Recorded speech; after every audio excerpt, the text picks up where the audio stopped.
Donc démarrons l'étape 10. Sur cette étape, on va voir le routeur Angular, qui est une fonctionnalité majeure des applications Angular, qui en fait permet aux applications de définir un composant à charger en fonction d'une route URL. Par exemple ici, on arrive sur le slash, donc c'est-à-dire sur notre localhost qui sera plus tard déployé sur une URL connue. Mais ensuite, si on a envie de débrancher sur une vue plutôt qu'une autre, ce qui est utilisé dans les Second Page Applications, donc SPA, c'est du coup toutes les applications de type Angular, React, Vue.js et les autres. La façon de se déplacer d'une vue à une autre utilise le routeur. Le routeur et la navigation par URL. On imagine du coup que quand on va faire localhost slash contact, localhost slash panier, slash home, toutes ces choses-là, on va utiliser ce mécanisme-là, du coup de savoir que l'utilisateur recherche de rentrer dans une URL définie pour que l'application Angular récupère cette URL-là et charge le composant correspondant. On dira généralement que ces routes-là sont des features, sont des vues, sont des pages à part entière. Et c'est là où on commence à comprendre également notre système Core Feature Shared. On a vu un petit peu le shared déjà, puisqu'on y a placé déjà le balance card, notamment des directives, etc. Et les features que l'on n'a pas encore touchées, que l'on va toucher du coup là, parce que les features, elles servent principalement, du moins en premier lieu, à regrouper les features au sens vue d'une application. Là, dans notre objectif de l'étape 10, je m'y déplace et je vais regarder le fichier début.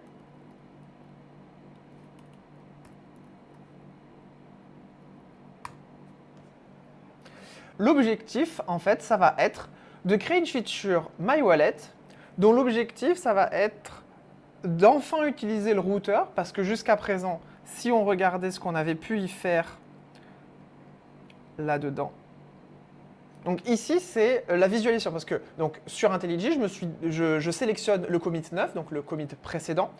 Notamment dans le commit 9, on avait touché le app component HTML.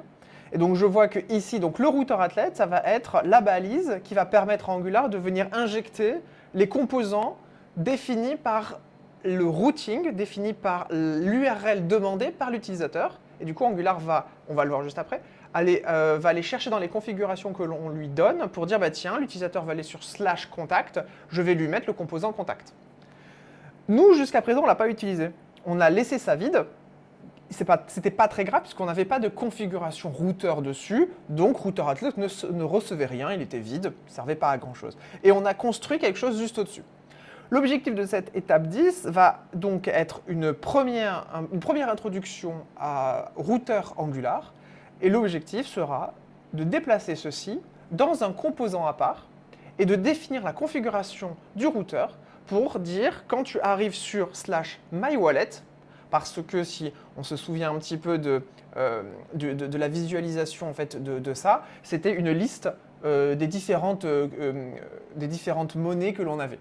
Donc on imagine que ce serait par exemple une représentation d'un wallet dans une application de crypto, dans une application de wallet au sens général.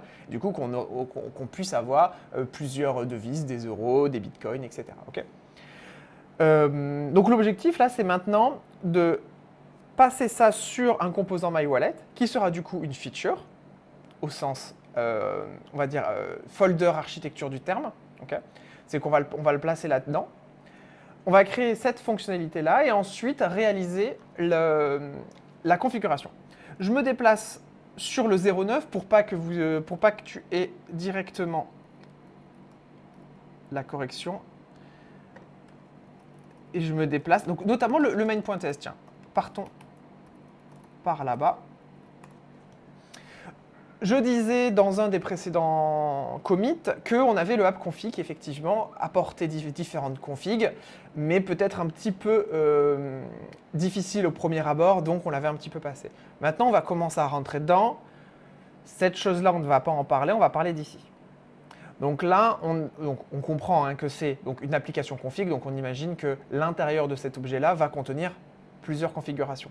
Notamment une qui est provide router, donc c'est ce que je disais jusque-là, c'est qu'on va utiliser le routeur, c'est finalement ce mécanisme pour se déplacer d'un composant à un autre en utilisant l'URL demandé par l'utilisateur, en y donnant des paramètres route. Tout ceci, en fait, c'est généré par défaut par Angular, parce qu'on imagine bien que, quelle que soit l'application, on aura probablement besoin d'un routeur. Donc ça, c'est un provider fourni par Angular, pas forcément besoin d'entrer dans les détails pour lui. Par contre, ce qui est intéressant, c'est celui-là. Donc, moi, je clique dedans pour y aller, et ça nous met dans approute.ts.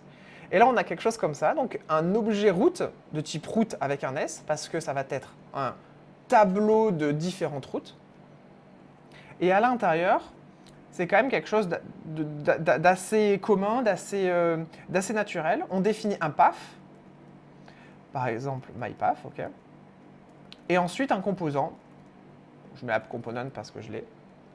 Il faudra l'importer évidemment. Et en fait, ça va se passer comme ça. C'est qu'on va définir un path.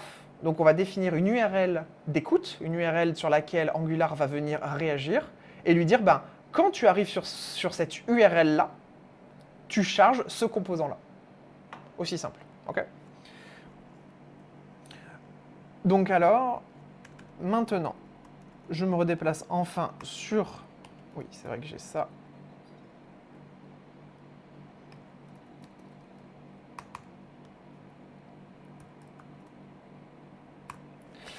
Donc voilà, pour cette étape 10, créer une nouvelle feature MyWallet qui va contenir, et donc on va devoir déplacer tout le contenu que l'on avait, notamment avec les balance cards, et faire la configuration Angular pour réagir à MyWallet.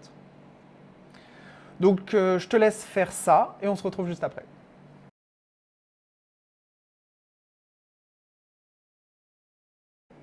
Donc regardons ce que ça donne. Déjà sur l'aspect visuel, il peut y avoir quelque chose d'un petit peu étonnant, mais finalement, maintenant, puisqu'on a tout déplacé du slash, donc de l'URL par défaut, à MyWallet, ben, évidemment, quand on ne spécifie plus rien, puisqu'on a défini, on le verra juste après, sur la configuration qu'en allant sur MyWallet, on chargeait tout ce que l'on avait jusqu'à présent, ben, évidemment, si on accède à slash, donc c'est-à-dire sans MyWallet derrière, on n'a plus rien. Il va falloir maintenant renseigner ceci pour venir charger ce qu'on avait juste avant.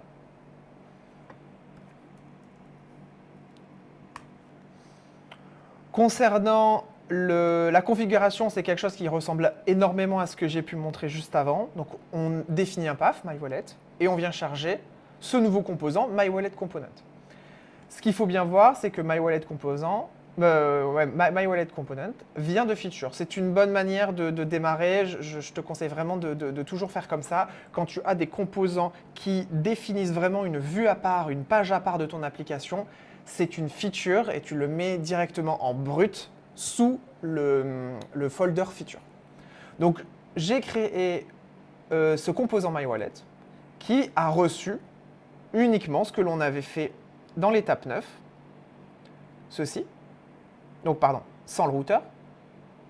Ceci, je l'ai déplacé là-dedans et j'y ai répercuté évidemment le TypeScript qu'il y avait avec.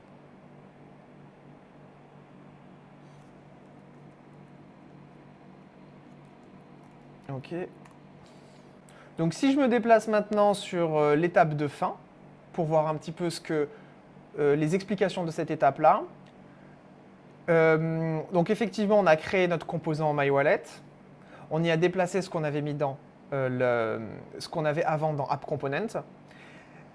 Et en fait, c'est ce qui permet un petit peu d'avoir une application qui va pouvoir enfin venir grossir progressivement, puisque en rajoutant des composants features sur des nouvelles URL, on obtient en fait une multitude de fonctionnalités possibles. Donc actuellement, on a MyWallet, on pourra avoir Settings, Home, Contact. Hein, il n'y a finalement pas forcément de limite.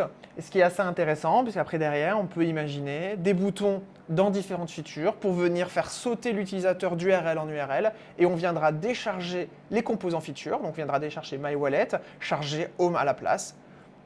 Ça va être un déplacement dans notre application qui va se faire comme ça. Donc finalement, ouais, une structure pour toutes les features que l'on va faire par la suite. Ce qui nous finit sur l'étape 10 et on peut démarrer l'étape 11.